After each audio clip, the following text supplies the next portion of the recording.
L'UNIM, l'Union nationale pour les intérêts de la médecine. Association indépendante, l'UNIM défend les intérêts des professionnels de la santé depuis plus de 40 ans et leur propose les meilleures conditions d'assurance professionnelle et privée à des tarifs privilégiés négociés avec son partenaire Allianz. Sa particularité, son conseil d'administration composé exclusivement de professionnels de la santé. Adhérer à l'UNIM, c'est bénéficier d'une offre conçue par des professionnels de la santé, pour des professionnels de la santé, avec des garanties spécifiques et exclusivement adaptées à leurs besoins.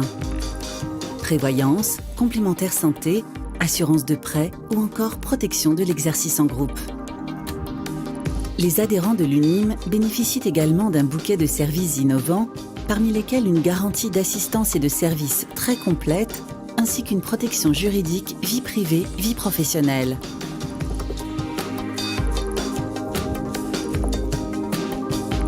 Ensemble, assurés d'être bien assurés.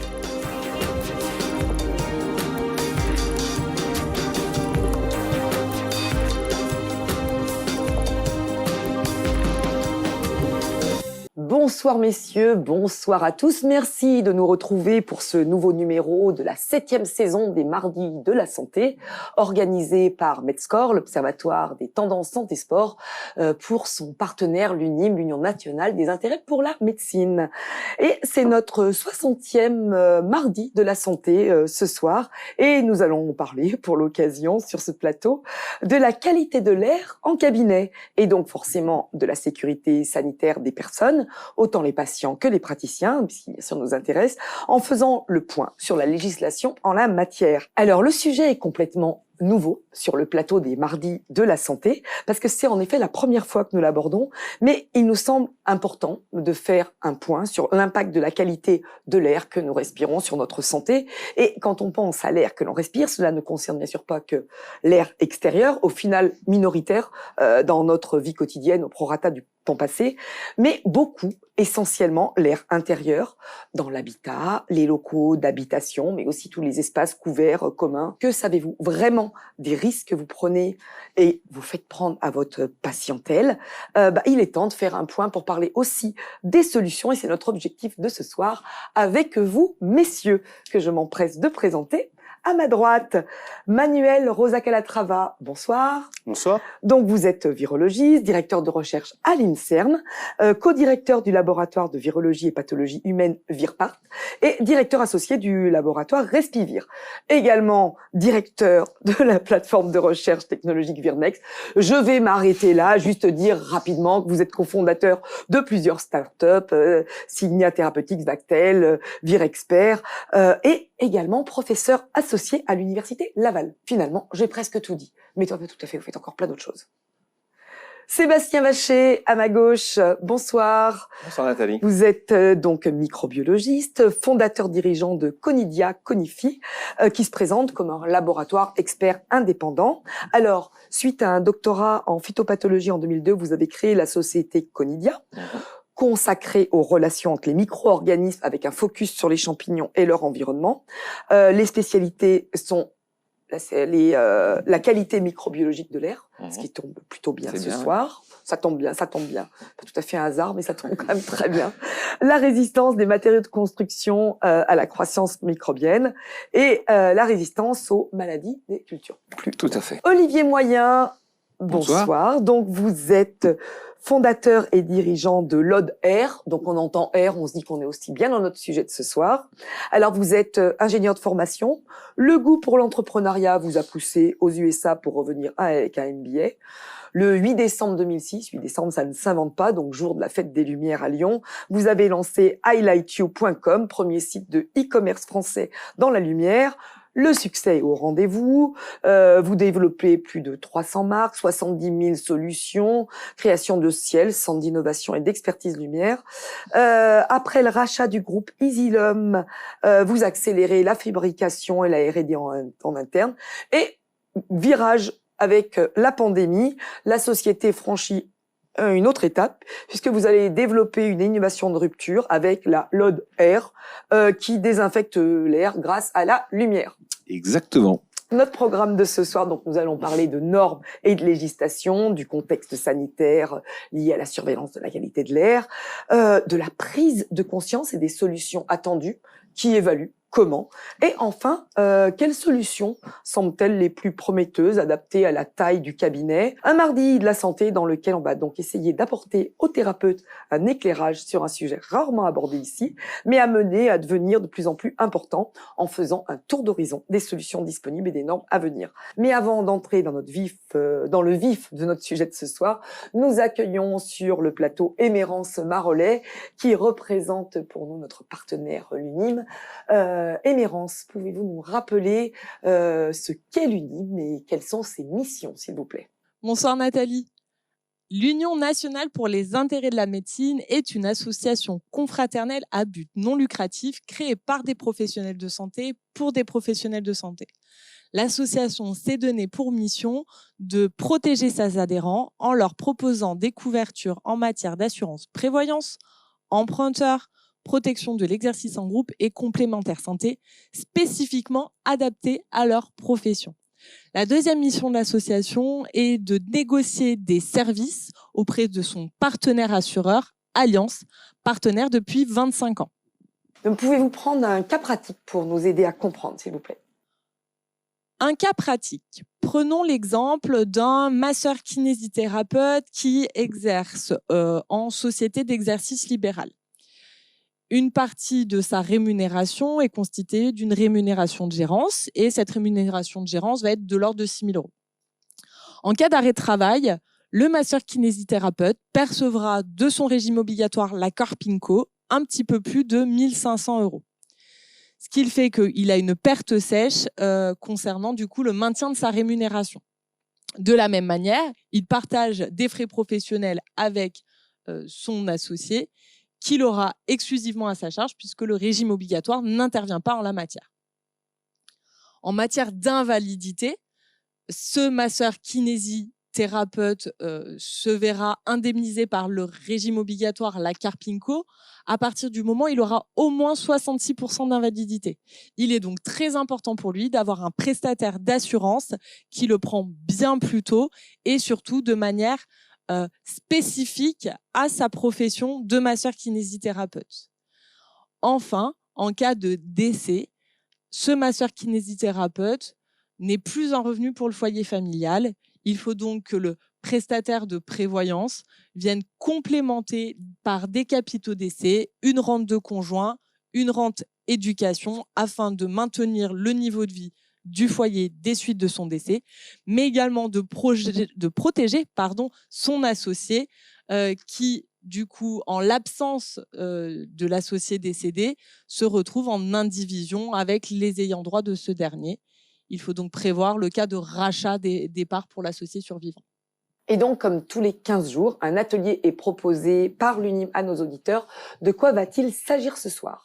Oui, tout à fait, Nathalie. Nos correspondants associatifs se tiennent à votre disposition à la fin de ce plateau pour vous présenter les avantages et les bénéfices à adhérer à l'association UNIM.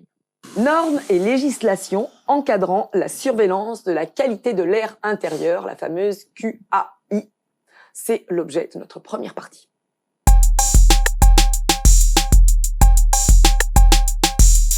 Alors, quel est le contexte sanitaire lié à la surveillance de la QAI?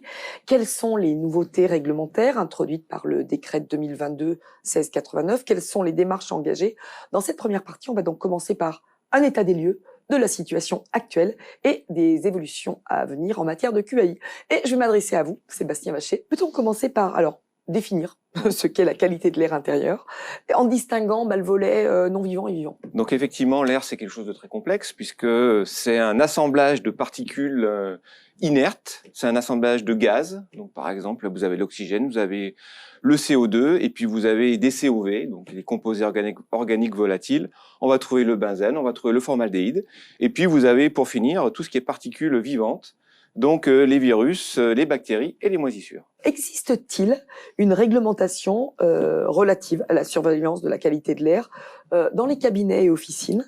Et comment évolue-t-elle et quelles solutions sont mises à l'épreuve? Aujourd'hui, rien de spécifique, mais ça va changer, puisque à partir du 1er janvier 2025, effectivement, on va se retrouver avec des obligations par rapport à cette qualité d'air, et qui sont, comme vous l'avez dit juste précédemment, essentiellement basées sur le côté chimique, mais pas que, justement, parce que on a bien compris que lorsqu'on est dans un cabinet, on doit assurer la santé du patient, mais aussi des personnes qui travaillent dans le cabinet.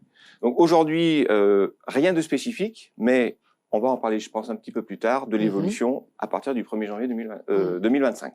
Ce qui veut dire qu'on ne sera plus simplement dans les recommandations, Exactement. mais dans les obligations. On est bien Ça d'accord. va quand même pas mal changer.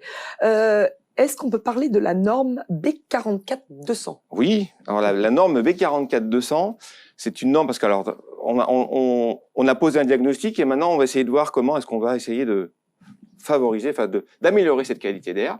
Et la B44, l'amélioration, elle peut se faire via des épurateurs d'air. Et donc pour valider l'efficacité des épurateurs d'air, il faut passer la norme B44-200, qui est une norme qui valide en fait que effectivement, lorsqu'on met un épurateur d'air dans un système, eh bien, on a une efficacité, c'est-à-dire qu'on a un abattement des gaz, des COV et aussi des micro-organismes qui sont dans cette atmosphère-là. D'accord. Manuel, alors comme il n'y a pas, alors encore, comme vient de le dire Sébastien, de normes clairement imposées en France, alors personne ne se sent vraiment obligé de prendre des dispositions.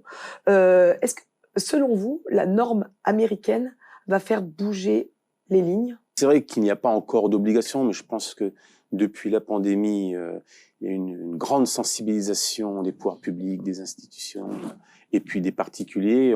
On est face de manière très récurrente à des risques importants d'infections virales respiratoires en particulier, microbiologiques au sens large du terme, face à des risques de pandémie, d'épidémies saisonnières chaque année, ce qui fait qu'aujourd'hui, certes, il n'y a pas encore d'obligation, mais je crois que la population et les professionnels de santé en particulier, qui ont d'ailleurs été très largement touchés pendant la pandémie, eh bien, ont pris conscience qu'il y avait un réel besoin aujourd'hui de prendre des mesures, des contre-mesures pour effectivement lutter plus efficacement contre les transmissions aéroportées de virus respiratoires infectieux, de bactéries et de moisissures. Donc, cette première norme B44-200 qui va arriver va effectivement, comme l'a dit Sébastien, améliorer les choses. En tout cas, c'est ce qu'on espère. Mais il y a une nouvelle norme américaine qui est en train d'être finalisée et qui est focalisée sur vraiment le risque microbiologique et qui va imposer des contraintes très spécifiques, très précises d'un point de vue évaluation expérimentale des technologies et des dispositifs de traitement d'air. Donc la grosse pandémie a mis sur le devant de la scène, pour les virologistes, c'est pas franchement quelque chose de nouveau. Voilà, ça a permis aux gens de s'intéresser à vos métiers respectifs. Tout à fait. C'est tout à fait ça. Olivier Moyen, alors vous m'avez dit qu'on a préparé cette émission. En Belgique, il est obligatoire d'avoir un dispositif de traitement de l'air.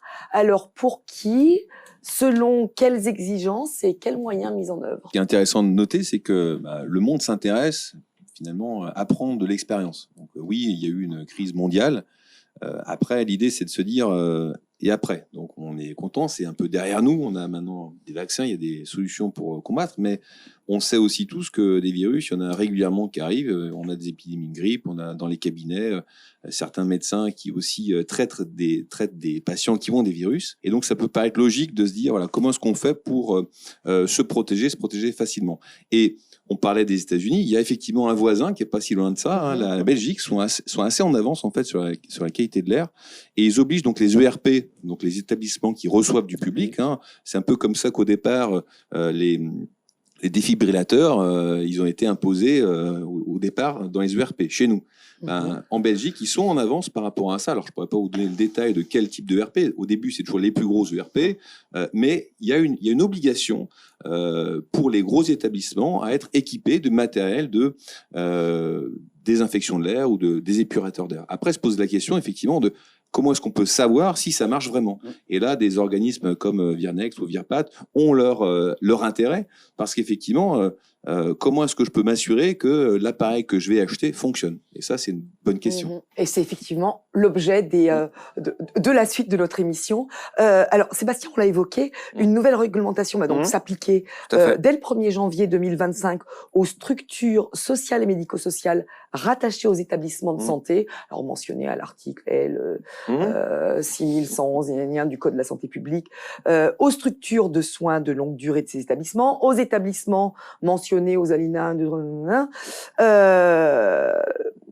concrètement, comment se profile la mise en œuvre de cette nouvelle réglementation relative à la qualité de l'air intérieur pour protéger la santé des personnes accueillies? C'est très simple. Alors juste, je me permets juste de revenir parce que cette évolution là de ce décret de 2022, il date d'un décret de 2012 initialement qui était prévu pour l'évaluation de la qualité de l'air intérieur dans les crèches. Alors après ça a évolué, c'est devenu l'évaluation dans les écoles, après c'était dans les prisons, après c'était dans les EHPAD, et aujourd'hui on arrive aux personnes qui sont peut-être les moins sensibles, en tout cas, mais qui peuvent être aussi impactés par la qualité de l'air intérieur. Donc c'est tout ce qu'il y a dans les cabinets, effectivement. C'est très simple. En fait, il y a quatre choses. Première chose, c'est d'évaluer annuellement les systèmes de ventilation par une mesure directe du CO2 qu'on a présent au niveau d'une pièce. Très facile, c'est des systèmes qui font ça. Deuxième demande, c'est un autodiagnostic de la qualité de l'air intérieur tous les 4 ans, qui est réalisé soit en fonction des produits qui sont utilisés dans le cabinet.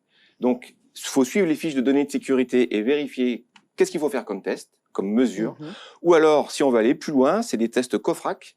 Et ces tests COFRAC, ils sont sur 2 molécules, formaldéhyde et benzène.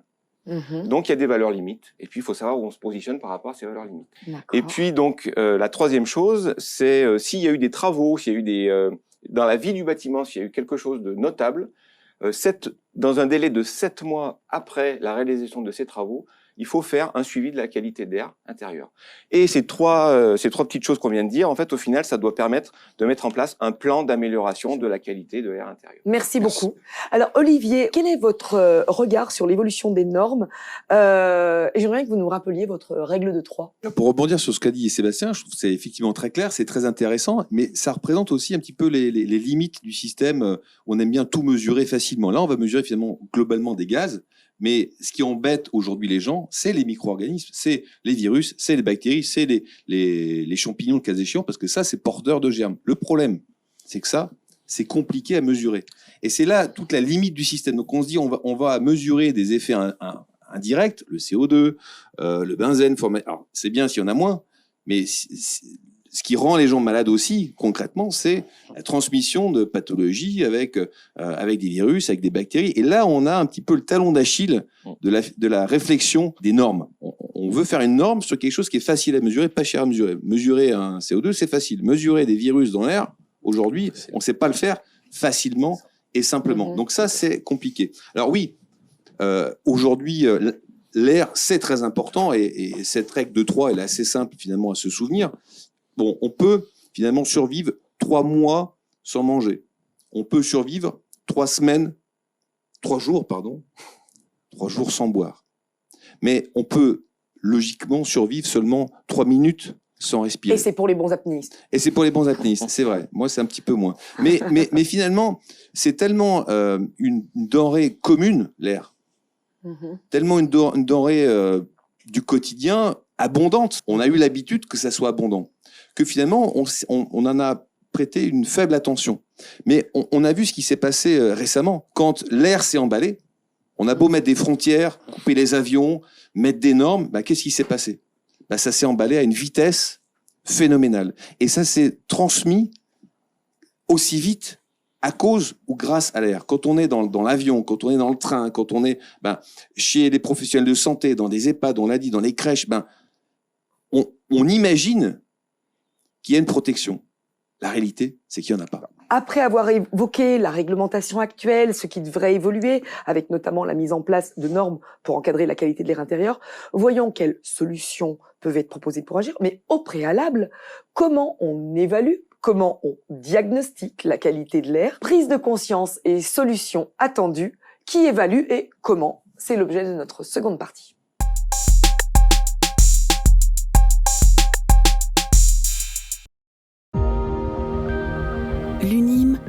national pour les intérêts de la médecine. Les adhérents de l'UNIM bénéficient également d'un bouquet de services innovants, parmi lesquels une garantie d'assistance et de services très complète, ainsi qu'une protection juridique vie privée, vie professionnelle. Ensemble, assurés d'être bien assurés.